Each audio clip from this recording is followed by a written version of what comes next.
Thank you for joining me for another quick hits conversation. I'm Dr. Robyn, aka Mental MacGyver. I provide luxury level high performance support and coaching to executives, founders, celebrities, and athletes. With me today, I have Atif Agha. He is a technology specialist doing data analytics and an avid runner. I have Glady Baradaran. She has 15 years of HR experience and a love for organizational development. And I have Lisa Howard. She is the founder of People Core Strategies, an HR consulting company. She's a trusted fractional HR advisor, helping companies grow through effective people strategies.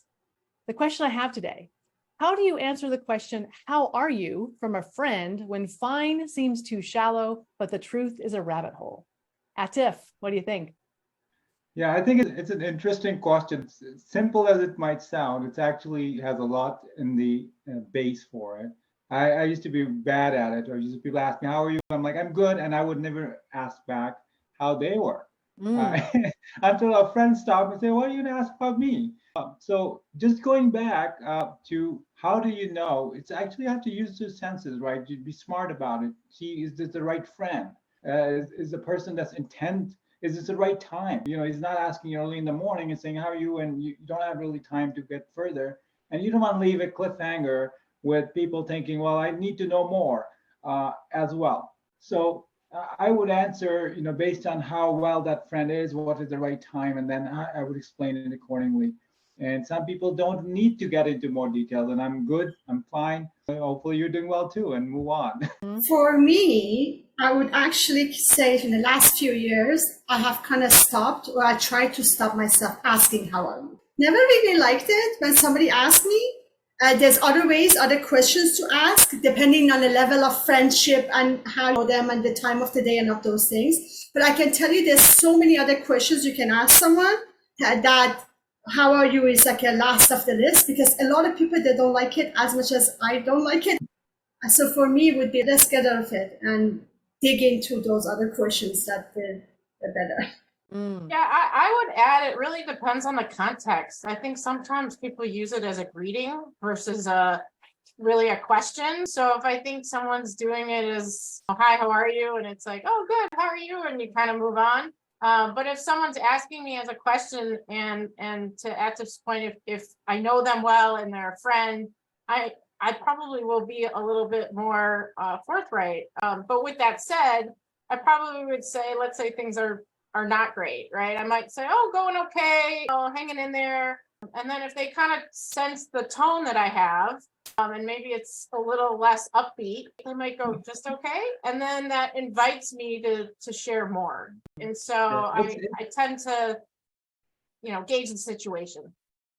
Yeah, it's interesting what you said, Gladys, especially about it's not a good question anymore. And I kind of true. It is a rabbit hole in itself. It's like, do I explain more, or do I answer it any other way than I'm good?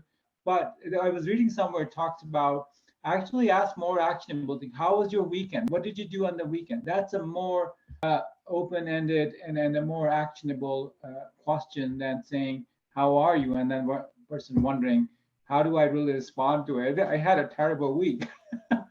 Well, I even think the question, how are you doing, is even has a different kind of connotation than just how are you.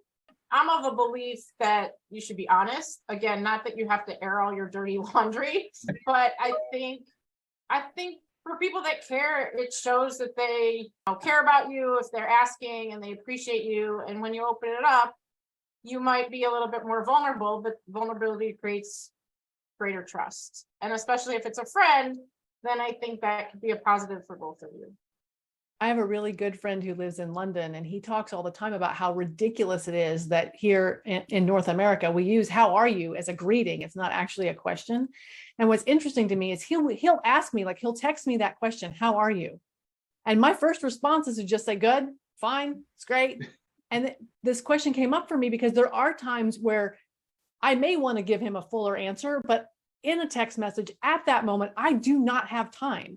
And to your point, Atif, I don't want to tell him, I got stuff, can't talk about it now. Like that's a terrible response. So what am I supposed to say? It's important to understand that it's normally a greeting. And if you treat it as a greeting, here, no problems. But if you treat it as an actual question, then that's a problematic thing. I can tell you I tried that with my son. So he's a teenager now, comes back from school, all in another too much of a good mood. And if I ask him, how are you? He didn't even answer me. And then I tried to say, how was your day? That didn't work. And then I started just making it like, hey, tell me something funny that happened today.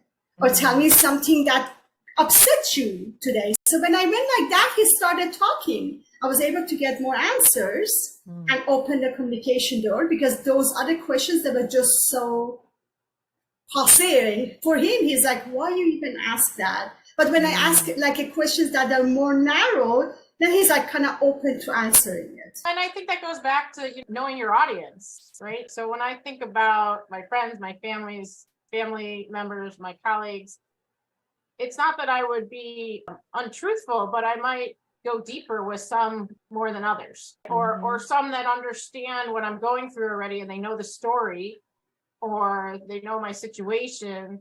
It's easier for them to be able to provide feedback. I also like to make sure that you say thank you, because people who really care, that, I mean, it shows that you've heard them, and they, even if you don't share, it shows that they, you appreciate that they asked you. Yeah, I read something similar to what you, Gladys, you're talking about. Was you talking about a high schooler, but I learned more about junior kids, that if you ask them how are you, they don't really know how to answer it. But if you ask them, how was your math class, or what did you do in your PT class, they'll actually be very excited to share with you what happened, whether it's a good or bad or whatnot. So it's important to know the context and ask very specific questions. It really helps, changes the dynamic of the conversation altogether. And with adults, often, even with my close friends, we always like, what's on your mind? How are you feeling right now? And what if you don't have time to answer that? Like, how do you? It depends. It depends. If it's really close friends, I would be like, oh, I have stories to tell you. I get back to you. But many times, depending level of friendship, you're just saying that, oh, things is being shaky a little bit. I can talk to you about it a little bit after. It really depends on the person you're talking with and the situation. And I think depending on how they respond. So sometimes people ask a further question to say, hey, it implies they want to know more. And then some you could tell like they're done. They don't want to be a part of this journey. For me, anyway, it's a lot about reading the room and knowing who's in it and who I'm talking to. On a twist to that, it's also, there's people you don't really want to ask them how they're doing, because you'll be stuck for another half hour. It's like, I know exactly how you're doing all the time. Well, that question, be careful what you ask for. I've had to tell my mother that when the cashier asks you, how are you? They don't really want to know. But I always make a point to ask them back and like, how's their day going? When are they getting off? Or something like that. And their face light up most of the time, because nobody asks about them. On the other hand, I would say it's not just always because when we have something negative or sad going in our life and we don't want to talk about it, even if it's going very well, there's a time and a place to say that, oh my God, things are really amazing. I've been doing really great, because knowing maybe the person's going through some rough times. So it doesn't matter if your answer is positive or negative. You just have to gauge if it's the right time to say it or not. And maybe as a society, just find other ways of asking questions and not add it to a greeting, because hi is just a hi.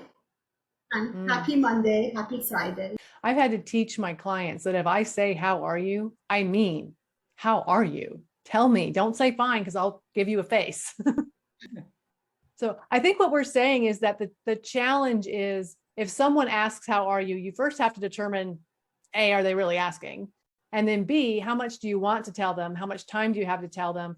And the original question was, how do you respond if you want to tell them, but you just don't have time to go down that rabbit hole? And I love that we've kind of said, I love you. I want to tell you things. I don't have time to tell you things right now. I can add to that. Sorry, I was just going to add, it's important to understand that is it the right time to talk about more details instead of going into that. Again, it goes back into, if you assess the person is the right person to share details, is this the right time? So those two factors are critical in making the right determination and not going to the rabbit hole, because you definitely don't time and context.